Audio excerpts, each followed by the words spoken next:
Uh-huh. And the profiling. Well, when Mary was human, would they be able to do her profiling? Even though. But we don't have her body, right?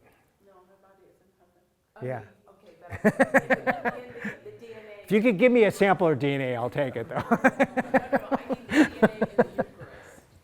Well, but see, again, we can't because we don't have a match to it. So we don't have Mary here, right? And we don't have Jesus here. So all we have is the DNA that we see we have the DNA that's left on the shroud and the DNA in the Eucharist. You get a history of. Right, that's what I'm saying. It doesn't match to anybody. And that makes sense, right? That he's not related to anybody that's here on earth. He's related to Mary, but we don't have her DNA. So that's why they can't match it. So great question. See, we can't match it because there's no one to match it to. Yeah. Yeah. Does anybody know where Joachim and Anne were buried? They can't go there. Yeah, I don't, yeah. It's a great thought, though. Maybe one day. Yeah. Yes. Was there like a nucleotide sequence at least that was, identified, even though we cannot compare it to the genetic library?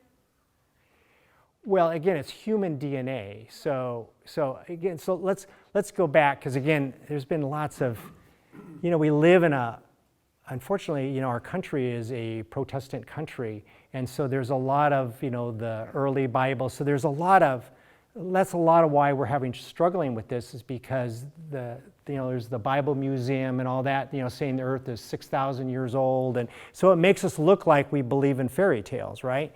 But the true science is really there. I mean, we know, I don't know if you know this, but we have evidence genetically of an Eve and of an Adam, because every cell in your body has an engine to run it, right? It has to run on it.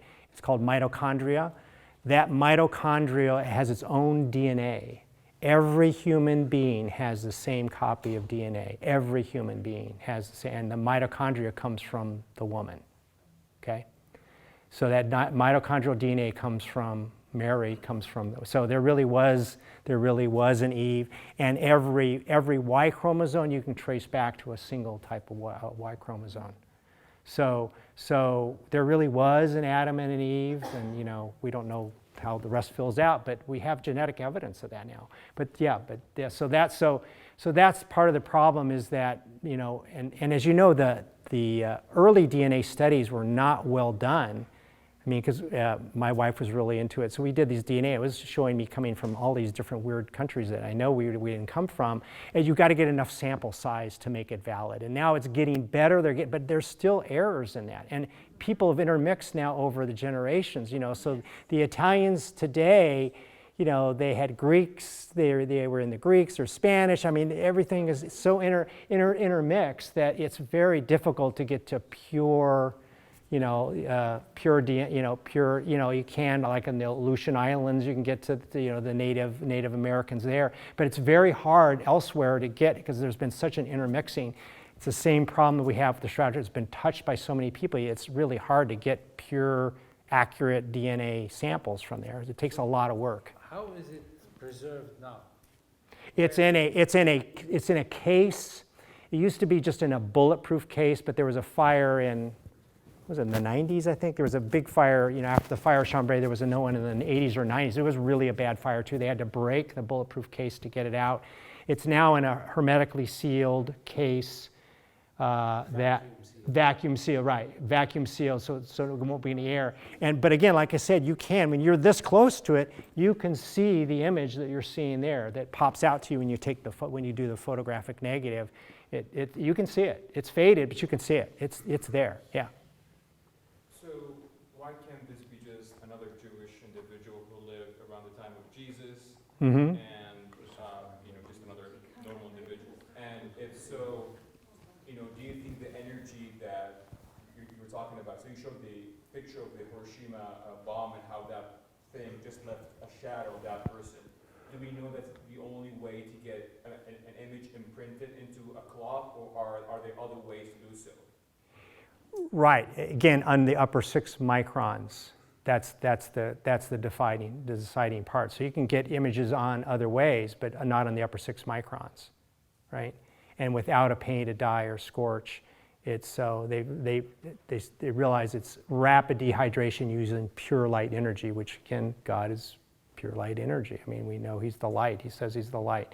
So you're right. So yes, it's possible that at some point, someone, they would have to really a Jewish person had to be crucified at that point.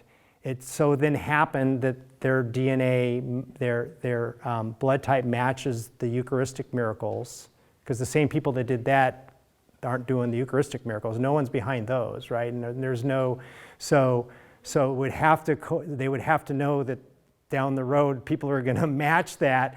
I mean, that takes God. That doesn't take human actors doing that sort of thing. It takes something beyond human ability to do that, because that matches that. So if you got tissue that's heart tissue with AB blood, and again, you got to remember that, let's say it was done in the Middle Ages. Let's say they shanghaied this Jewish guy, brought him up here, got the pollen from Jerusalem, put in the Roman leptons. I mean, they knew exactly what to do. Remember, most people had not seen the Shroud of Turin in the Middle Ages, because again, they'd seen the icons, they'd seen the pictures, but they didn't know. And if you look at the pictures, they always show the nails going through the hand.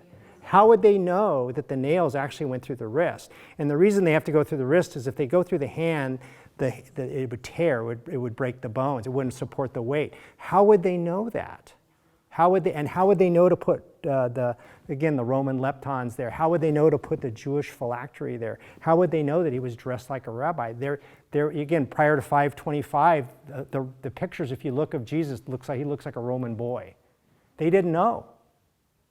So how would they know that? I mean, they'd have to have preternatural knowledge to know that. So again, it's possible. It's back to Occam's razor. Anything is possible. When you start adding the probabilities together, it becomes astronomical. Yeah. But great question. Yeah. Yes. If I could add something to his Yeah. question too. The fact that he's scourged and crucified lends to the identity as well. Because Right. Jesus is the only recorded person who had to undergo both. Because Pilate scourged our Lord, wanting to release him, and then the Jews clamored for his crucifixion, but they wouldn't do the two back to back like that as a means of punishment normally. It's a great point. And the number of scourgings too, because a Jewish scourging would have been 30 and the Romans did, more than 100. And so, it's a good point. Yeah, thanks. Also, I heard that they found the veil of Veronica, and they match it with the Shroud of Turin. And it's Yeah. the same as what he was on. There's not as much, we're looking into that. There's not as much evidence around that. And we have to be very careful in the Catholic world, because people don't believe in they believe in magic, but they don't believe in miracles. We have to be very careful. So like, for example, in Lourdes, there's been thousands of miracles, and yet only 70 have been validated, because if we're not very careful, then it can look like we're making stuff up. I see Jesus in a cookie. I see, we got to be very careful, because I don't. But that's what's going on. So, for example, there's actually, along those lines, there's a living miracle from Padre Pio. Does anyone know who that is?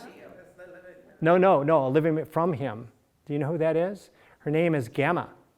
She was born without pupils, which are the black part of her eyes. So she was born blind. He healed her, and through Jesus, of course. And she is still clinically blind but can see because she has no pupils. How do you explain that? She's living miracle. Yeah.